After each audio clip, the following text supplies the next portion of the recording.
Alright, so we've got 4 sweet red bell pepper plants, a bunch of little onions, I don't know what kind of, and then we've got 4 better bush tomatoes. These are all the seedlings that my boss's wife gave me.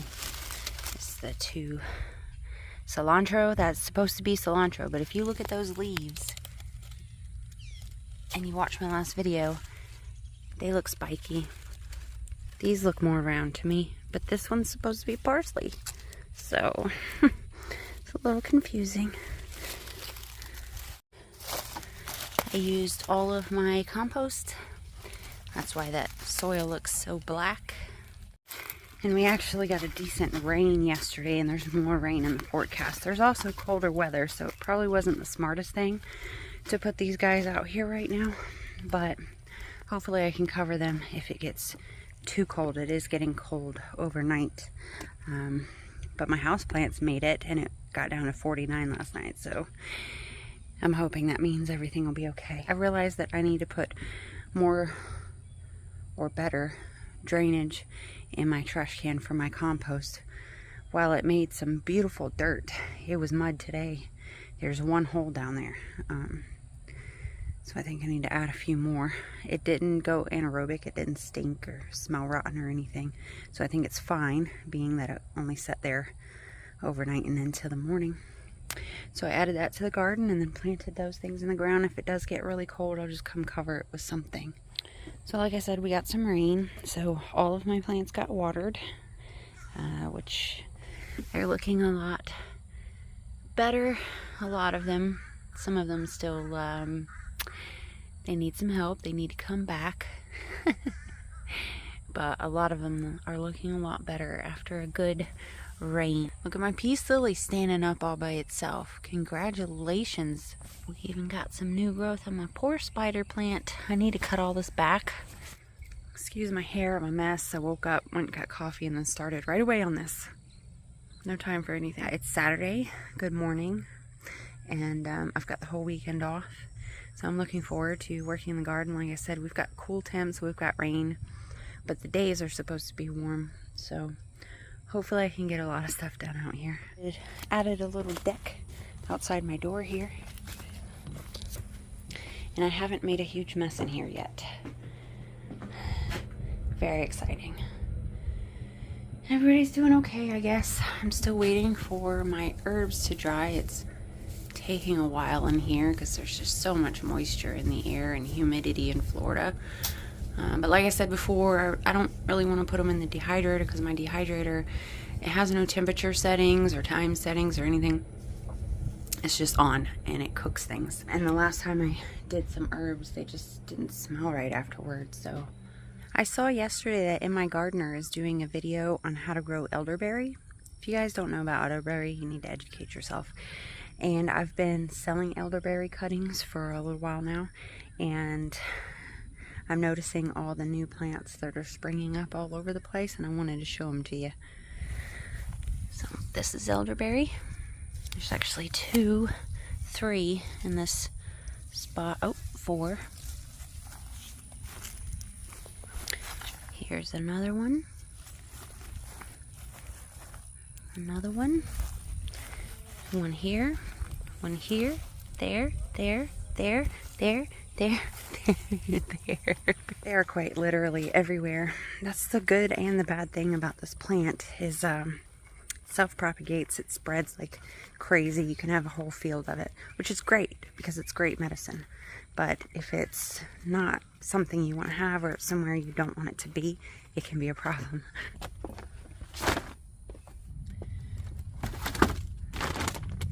Alright, thought I would try this thing. One of my coworkers told me last year she always buys bags of black cow, cuts a hole in the top, and plants her squash right in the bag. I did try that. I didn't have great success. But thinking about using these bags for my squash, seeing how that works.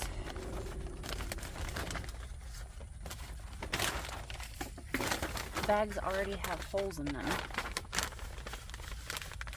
for drainage. I don't know if you can see that. All over. I'll probably poke some more in the bottom here because it'll be sitting.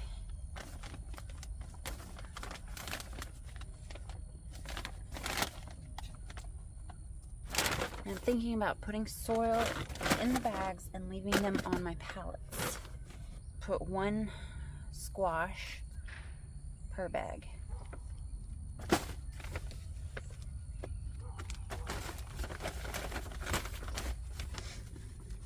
Get some water.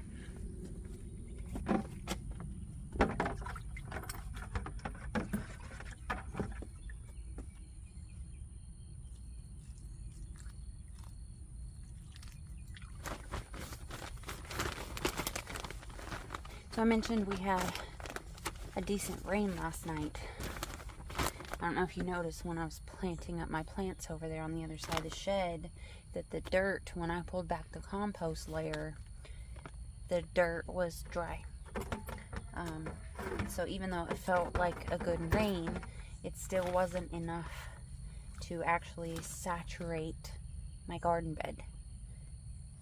It looked wet on the top, but once you start digging down, even ½ an inch, it's dry. And that's an important thing to remember when you're watering your garden and you think that you've got enough water. You need to pull back some of the soil and see how far that water actually reached.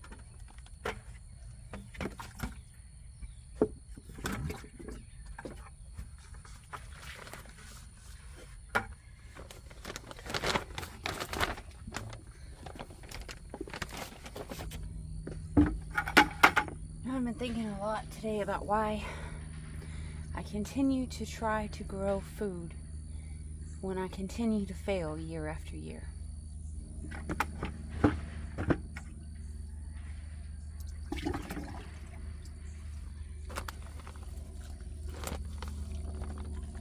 I think part of it, and maybe not the driving part, not the driving force, but I am stubborn. I don't like being told that I can't do something. I don't know, I guess when I want to do something, I just want to do it. It's like a challenge for me. I want to learn. I don't want to give up.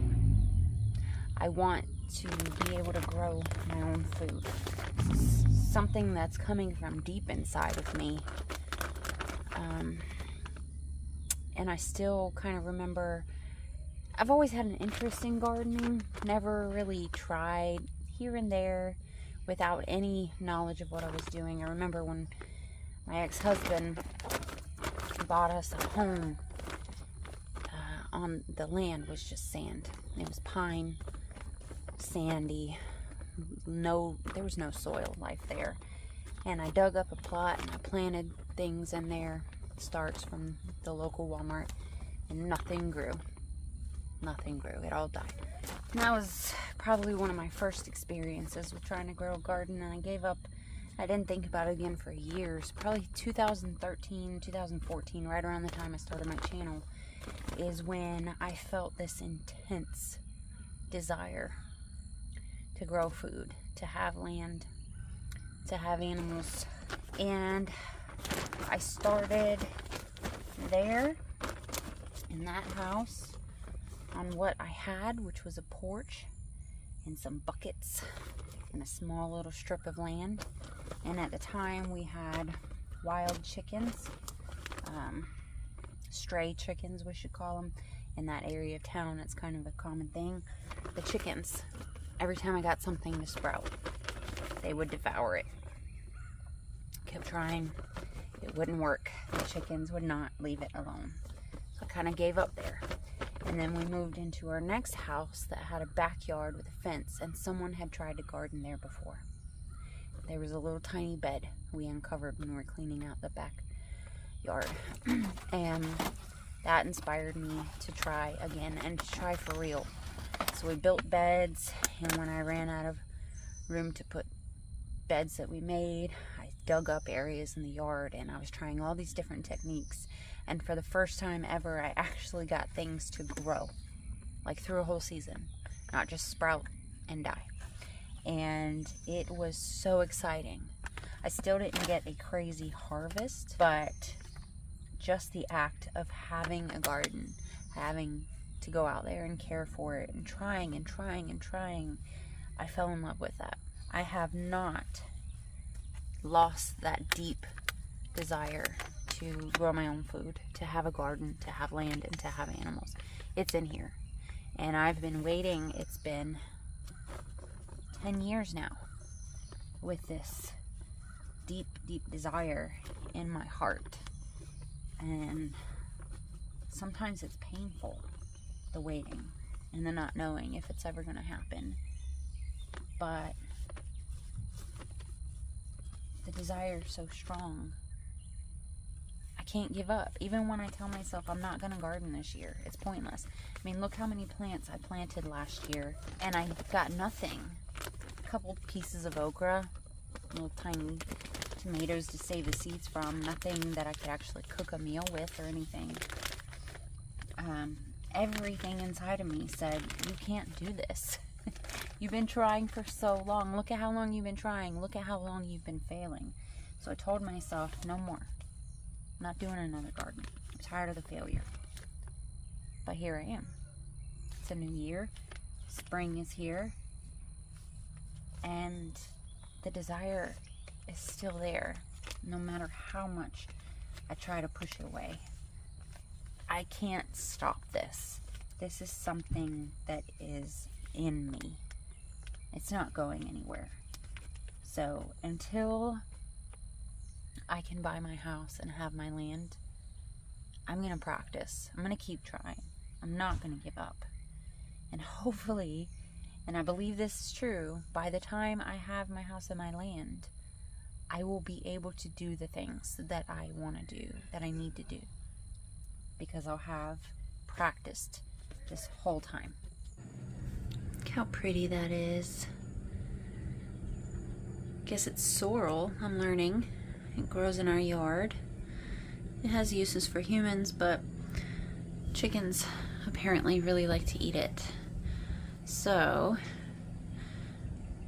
I've decided to collect some. I'm gonna dry this, and then I also have a cup of, I don't know if it's seeds or buds, but I figured I'd dry it because yesterday I think I got the okay to get some chickens, and I'm really excited about that. So I haven't decided if I'm gonna get chicks and raise them up myself, or see if my mom would be willing to give me some egg-laying hens. Either way, it's very exciting. Oh no, Mr. Frog died. It's Monday, you guys. Got off work, went to Tractor Supply, hoping they would have chicks. Have I told you guys I'm getting chicks yet? So I'm getting chicks. They did not. But they did have something I was looking for and something I wasn't looking for, but I'm glad I found. Okay, so I have been wanting asparagus. I planted an asparagus crown at my old house, and I have no idea how it's doing because I can't just show up to the new people's door and ask them if I could harvest. Got Mary Washington and Purple Passion, and I'm going to try to find a spot to do these in. And then they also had some seed potatoes, which I've never tried, but I've watched a lot of people do it and seen the results. So I'm going to cut these guys up so they can start callousing over, and find a spot that I can do these. I actually would really like to use a basket. I've got 2 baskets in here I could use, but I don't really have a whole lot of soil left, so gotta figure this out. Alright, I went inside and got a knife and a paper towel, and I'm going to cut these seed potatoes into smaller pieces and start the callousing process. And you let them callus over so that they don't rot before the, I guess the plants start to form. So that's a big potato.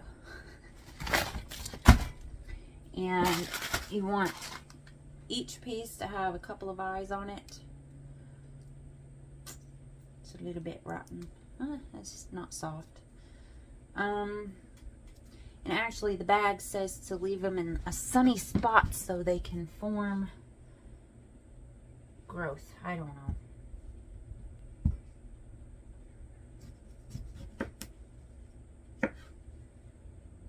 Has a couple of really tiny eyes like this, and then some really big ones.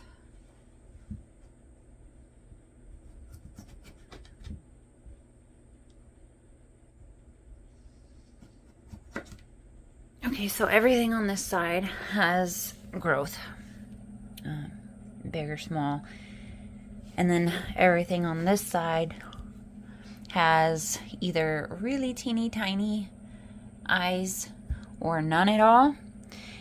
And I don't know if they'll do anything after they've been cut or not. But these guys, they all need to dry out or callus over, which may be hard because we just had a bunch of rain. We have more rain in the forecast. And our house and the shed just holds moisture. So I'm actually worried they're gonna end up rotting before they callus over. But they were on, I think I paid $5 for the bag. They were on sale. So not a huge loss if it doesn't work. And then the asparagus really need to be planted in the ground. I would like to put those in a big bucket so that when I move, I don't lose my plant again, but I don't have enough soil to do a bucket, and I don't know where to put them in the yard that my boyfriend won't move them over. So, but I have them, and I'll figure it out. All right, I went ahead and started a trench here. It's supposed to be 6 inches deep, which I estimated to be absolutely correct. And I'm hoping that these roots will fit in here. Okay, so I was not paying attention to the packaging, and there's actually 4 crowns in here, so I get to play around and put them in different spots and see what works best. So I'm assuming the other one probably has 4 as well. So that's 8 different crowns, so pretty excited about that. Alright, I ended up having to go with one of the smaller ones in order for it to be able to fit in this trench that I dug, because this is the only space I have right now. I still need to clean out this whole area. And then it says to bury it back with 3 inches of soil, leaving this portion just above the ground, and once new growth starts, you fill it back in all the way. And there we go. First one is planted. Now it says not to water until it gets new growth, but we have a lot of rain. So hope that doesn't make a huge difference. I'm excited. Asparagus is like one of my most favorite vegetables. So that's going to be it for this video, guys. Thank you so much for hanging out with me over the last couple of days. This video is already very, very long, so I'm not going to drag it out any further. But I'm really excited about all this stuff, and fingers crossed we get something this year. All right, I will see you guys in the next video.